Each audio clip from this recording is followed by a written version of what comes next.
এক সাধারণ মধ্যবিত্ত যে কিনা ধার দেনা করে জীবন চালায় কোনো মতে, যার নুন আনতে একদম পান্তা ফুরিয়ে যায়। ধারের টাকা মেটানোর জন্য সবসময় সে মুখ লুকিয়ে রাখতো।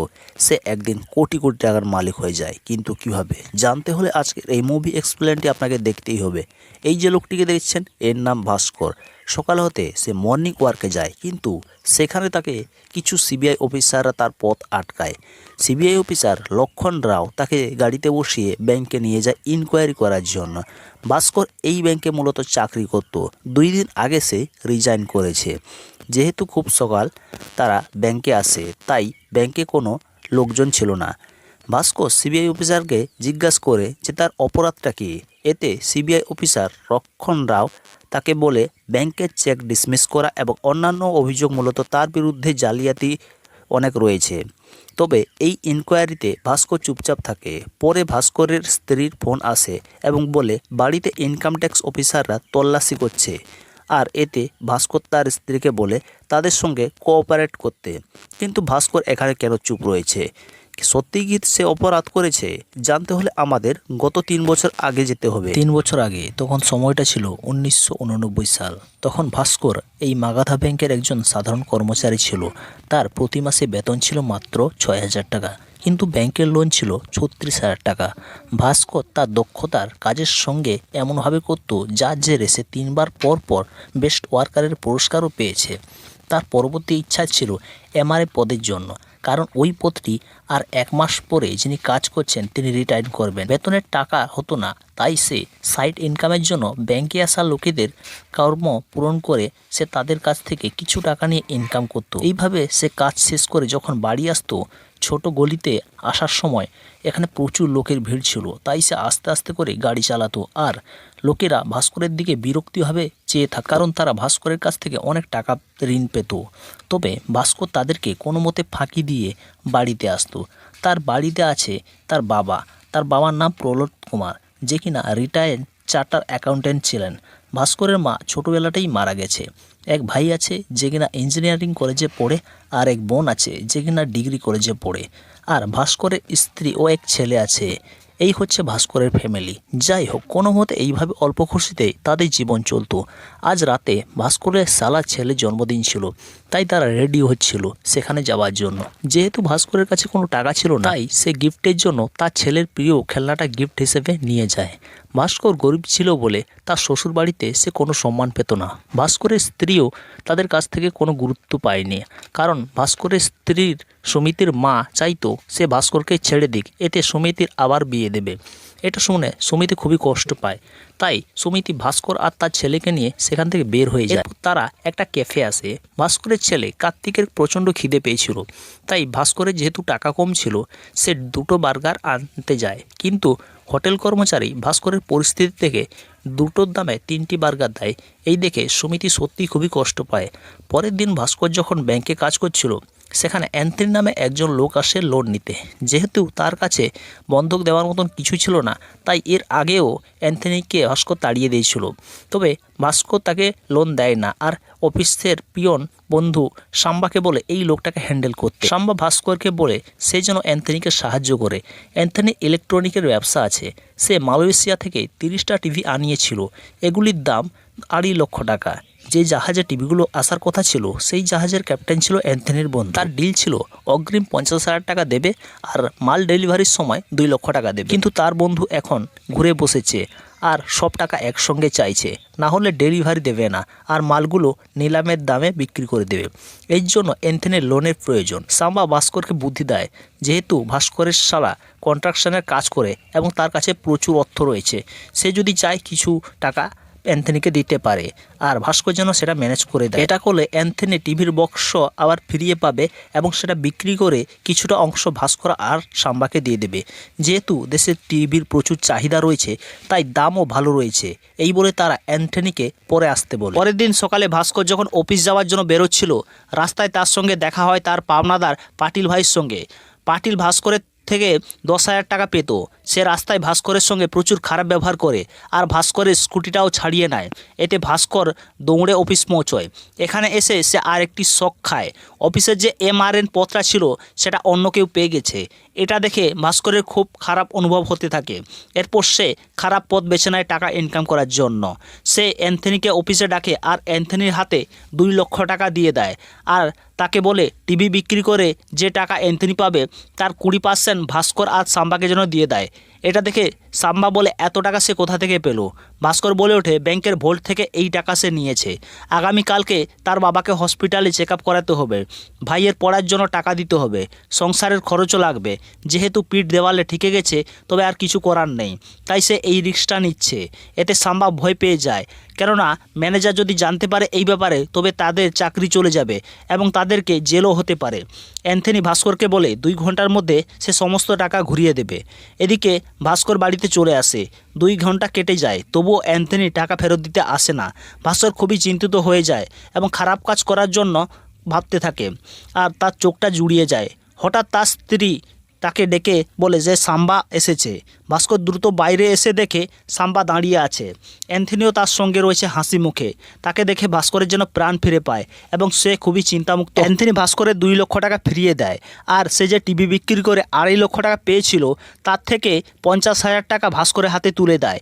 এই সততা দেখে ভাস্কর অ্যান্থনিকে জড়িয়ে ধরে। টাকা নিয়ে ভাস্কর পাটিলের কাছে যায় আর তার সমস্ত ধার ঘুরিয়ে দিয়ে তার গাড়িটা ছাড়িয়ে নিয়ে আসে। এইভাবে ভাস্কর টাকা উপার্জনের এক নতুন দিশা খুঁজে পায়। ভাস্কর অ্যান্থনির কাছে শুনেছিল ভারতে টিভির চাহিদা প্রচুর রয়েছে।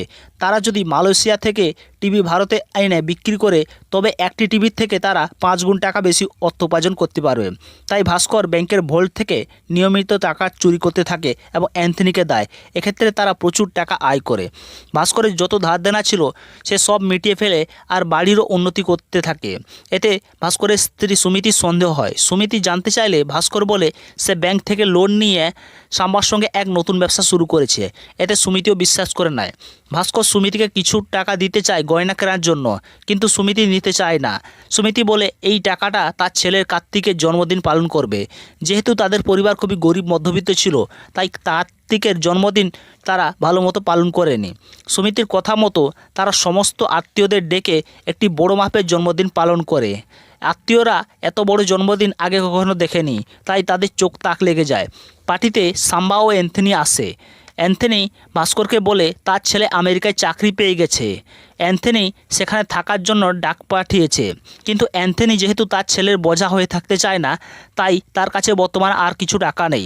তাই সে চায় যে এখান থেকে একটি বড় ধরনের অর্থ সেখানে নিয়ে গিয়ে একটি ব্যবসা শুরু করবে। সে ভাস্করকে বলে আগামী শনিবার দুবাই থেকে কিছু ইম্পর্ট্যান্ট বিদেশি গাড়ি আসবে যার দাম 10 লক্ষ টাকা।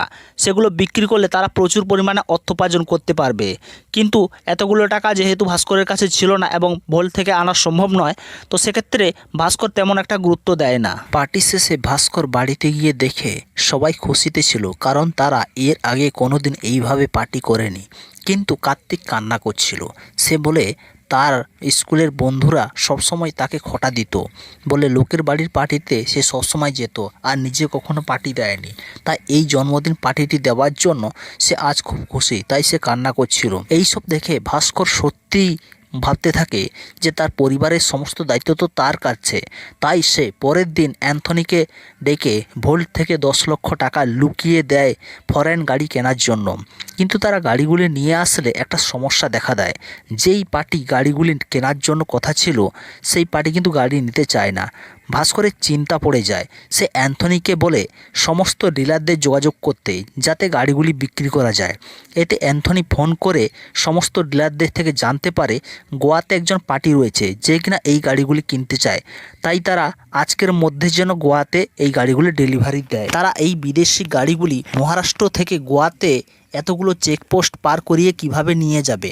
ভাস্কর একটা বুদ্ধি আটে যে তারা 2 জন ভিখারিকে মন্ত্রীর ভেষে সাজিয়ে একজন কলগারকে ভাড়া করে নেয় এবং তারা সরকারি নাম্বার প্লেট সমস্ত গাড়িতে বসিয়ে তারা গোয়াতে সমস্ত চেকপোস্ট পার করে অবশেষে পৌঁছে যায় এবং গোয়াতে সেই সমস্ত গাড়িগুলি দ্বিগুণ দামে বিক্রি করে। এতে তারা সেখান থেকে আয় করে 20 লক্ষ টাকা এবং তারা ভিখারিগুলিকে 1 লক্ষ টাকা করে টোটাল 3 লক্ষ টাকা নিয়ে বাকি টাকাটা নিজেদের কাছে রেখে দেয়। এতে তারা অ্যান্থনি যেহেতু আমেরিকায় যাবে তাই তারা এয়ারপোর্টে যায় অ্যান্থনিকে ছাড়ার জন্য। পরের দিন ভাস্কর অফিসে গিয়ে দেখতে পায় সেখানে অনেক ভিড় রয়েছে, পুলিশ দাঁড়িয়ে আছে। তাই তারা সে ভাবতে থাকে যে হয়তো তার ভোল্টের টাকা চুরির ক্ষেত্রে সবাই জানতে পেরে গেছে, কিন্তু ভেতরে গিয়ে সে বুঝতে পারে আসলে এসব অযথা। কারণ এখানে এমআরএম এবং জিএম তারা লোনের টাকায় বেশি সুদ নিত, তাই তাদের কারণে অভিযোগ রয়েছে, পুলিশ এসেছে। এতে ভাস্কর কিছুটা স্বস্তি পায়। তারপর সে লুকিয়ে গিয়ে ভোল্টের সমস্ত টাকা ভোল্টের জায়গায় রেখে দেয়। যেহেতু এমআরএম ও জিএম পদটি খালি ছিল, তাই ম্যানেজার জিএম পদটি ভাস্করকে দিয়ে দেয়। এতে এক লাফে ভাস্করের প্রতি মাসের বেতন 6,000 থেকে 19,000 দাঁড়িয়ে যায়। তবে ব্যাংকের ম্যানেজার ভাস্করকে জানিয়ে দেয় একজনের ব্যাপারে, যে কিনা এই ব্যাংক থেকে অন্য ব্যাংকে লোন পাস করিয়ে দেয়, যার নাম ছিল হাসার। কেননা ব্যাংকের প্রয়োজন ক্ষেত্রে এক ব্যাংক থেকে আরেক ব্যাংকে লোনের কিন্তু দরকার, তাই তারা হাসার মাধ্যমে লোন পাস করিয়ে দেয়। আর হাসারের হয়ে কাজ করে একজন কর্মচারী, যার নাম ছিল সুরজ। সুরজ প্রতিনিয়ত এই ব্যাংক থেকে লোন নিয়ে কাটারি ব্যাংকের মাধ্যমে তারা লেনদেন করত। তাই সুরজ একদিন ভাস্করের কাছে এসে লোন পাস করায়, কিন্তু ভাস্কর তাকে সময় দেয় 14 দিনের মধ্যে লোন যেন পরিশোধ করতে। সেই মতো সুরজ 14 দিনের মধ্যে কিন্তু ব্যাংকের সমস্ত লোন পরিশোধ করে দেয়। এবং সুরজ সেখান থেকে যাওয়ার পরে ভাস্কর একটা জিনিস দেখে আশ্চর্য হয়ে যায়, কারণ ব্যাংকের স্টেটমেন্টে কোনো মতেই কাটারি ব্যাংকের নাম নেই। অর্থাৎ যেই কাটারি ব্যাংক এই ব্যাংক থেকে লোন নিয়েছে সেই ব্যাংকের নাম কিন্তু উল্লেখ করা নেই। অর্থাৎ সুরজ কিন্তু এখান থেকে সমস্ত লোন নিয়ে আরেকটি অ্যাকাউন্টে ট্রান্সফার করে দেয়। আর এক্ষেত্রে কাটারি ব্যাংকের নাম যেহেতু উল্লেখ নেই, তাই এখানে ভাস্কর আশ্চর্য হয়ে যায়। তাই এই বিষয়টা তদন্ত করার জন্য সে কাটারি ব্যাংকের ম্যানেজারের কাছে যায়। এবং কাটারি ব্যাংকের ম্যানেজার যেহেতু হাসারের কাছে বিক্রি হয়ে গিয়েছিল, তাই সে কোনো মতে এক্ষেত্রে মুখ খুলতে চায় না। ভাস্কর প্রথমে ভাবছিল হাসার এই ব্যাপারটা ম্যানেজারকে জানিয়ে দেবে, কিন্তু এক্ষেত্রে সে ভাবে যে তার কোনো ফায়দা যেহেতু নেই, তাই সে ম্যানেজারকে না জানিয়ে সেই ব্যাপারটা নিজে উপলব্ধি করবে। তাই সে সরাসরি এখানে সুরজের কাছে চলে যায় এবং সুরজের কাছে গিয়ে জানতে চায় যে এই ব্যাপারটার সম্পর্কে সে যেন ভালোভাবে তথ্য দেয়। এবং সুরজকে বলে যে তার যত লোন লাগবে সে কিন্তু দেবে, তার মধ্যে যেন 1% কমিশন যেন দিয়ে দেয়। এবং তারা কোন ট্রেড লাগায় এবং তারা কোন শেয়ার মার্কেটে শেয়ারগুলি কেনে সেগুলি যেন একদিন আগে থেকে তার কাছে জানিয়ে দেয়। এবং এই মতো সে প্রতিনিয়ত সুরজকে লোন দিতে থাকে এবং এখান থেকে অনেকগুলি টাকা ইনকাম করতে থাকে। এরপর ভাস্কর সুরজের দেওয়া টাকাগুলি নিয়ে একটি নতুন ট্রেডিং অ্যাকাউন্ট খোলে এবং সে মার্কেটে ট্রেড করতে থাকে এবং সুরজের থেকে সমস্ত ইনফরমেশন নিতে থাকে। তাই সে 2 সপ্তাহের মধ্যে এই 17 লক্ষ টাকাকে 70 লক্ষ টাকা বদলে দেয় এবং এইভাবে ভাস্করের জীবন কিন্তু বদলে দেয় উন্নতির পথে। সিবিআই অফিসার লক্ষণরাও দেখে বুঝতে পারে যে ভাস্কর এতগুলি টাকা কোথা থেকে এসেছে। তাই সে তার অ্যাকাউন্ট স্টেটমেন্ট চেক করে জানতে পারে যে সত্যিই ভাস্কর 2 সপ্তাহে কিন্তু 70 লক্ষ টাকা আয় করেছে। সিবিআই অফিসার লক্ষণরা বুঝতে পারে যে ভাস্কর ট্রেড করে কোটি কোটি টাকা আয় করেছে। তাই সে ভাস্করকে থ্রেট করে জানাতে চায় যে সে যেন তার অ্যাকাউন্ট থেকে হাসার অ্যাকাউন্টে 1 কোটি টাকা ট্রান্সফার করে। এক্ষেত্রে হাসা তার সমস্ত টাকাগুলি আবার পুনরায় এই ব্যাংকের মাধ্যমে ট্রান্সফার করে ব্যাক করিয়ে দেবে। যেহেতু পুরো ব্যাংক সমেত এই সিবিআই অফিসারও হাসারের সঙ্গে স্ক্যামে জড়িত, তাই এখানে ভাস্কর বুঝতে পারে। তাই তারা ভাস্করকে জোর করে চেকে সই করিয়ে নেয়, যাতে ভাস্কর সমস্ত টাকা ব্যাংকে ঘুরিয়ে দেয় এবং তারা সেইভাবে ভাস্করের তরফ থেকে একটি চেকে সই করিয়ে নেয়। কিন্তু আসল ব্যাপার তখনই ধরা পড়ে যখন তারা ভাস্করের চেক ট্রানজ্যাকশন করতে যায়। এক্ষেত্রে তারা বুঝতে পারে ভাস্কর সমস্ত টাকা 2 সপ্তাহ আগে তুলে নিয়ে অ্যাকাউন্টটিকে সিজ করে দিয়েছে এবং এক্ষেত্রে তারা ভাবতে থাকে যে ভাস্কর আসলে বর্তমানে আছে কোথায়। তখন ভাস্কর দেখা যায় যে প্লেনে বসে আছে, কিছুক্ষণের মধ্যেই সে আমেরিকায় ল্যান্ড করবে। এবং এক্ষেত্রে আমরা বুঝতে পারি যে কিছুদিন আগে ভাস্কর তার বাবার সঙ্গে সমস্ত বিষয়টাকে শেয়ার করে এবং তারা বুঝতে পারে যে তার সঙ্গে একটি স্ক্যাম হতে চলেছে। তাই আগে থেকে তার অ্যাকাউন্টে সমস্ত টাকা সরিয়ে অন্য অ্যাকাউন্টে ট্রান্সফার করে নেয় আর আমেরিকায় একটি বড় হোটেল কিনে, যাতে সেখানে গিয়ে সে একটি হোটেলের ব্যবসা শুরু করতে পারবে। যেহেতু তার বন্ধু অ্যান্থনি আমেরিকায় রয়েছে, তাই অ্যান্থনিকে ফোন করে এই বিষয়ে সমস্ত কিছু ক্লিয়ার করে দেয় এবং আমেরিকা যাওয়ার জন্য ভিসা এবং পাসপোর্ট রেডি করে নিয়ে যায়। অ্যান্থনি ভাস্করকে এও জানায় যে 1 কোটি টাকা দিলে 5 বছর পরে তারা সেই দেশের নাগরিকত্ব পেয়ে যাবে। তাই ভাস্কর সেই কাজগুলি খুব দ্রুততার সঙ্গে কমপ্লিট করে নেয়। অতএব সময় মতো সুযোগ বুঝে ভাস্কর ও তার পরিবার সবাই মিলে আমেরিকায় রওনা দেয়। এদিকে এই স্ক্যামের ব্যাপার আগে থেকে ভাস্কর রিজার্ভ ব্যাংকের অফিসারদের জানিয়ে দিয়েছিল। তাই পরের দিন সকালে রিজার্ভ ব্যাংকের সমস্ত অফিসার, পুলিশ এবং মিডিয়া এসে লক্ষণ রাও সমেত সমস্ত ব্যাংকের কর্মচারীদের গ্রেপ্তার করে নিয়ে যায়।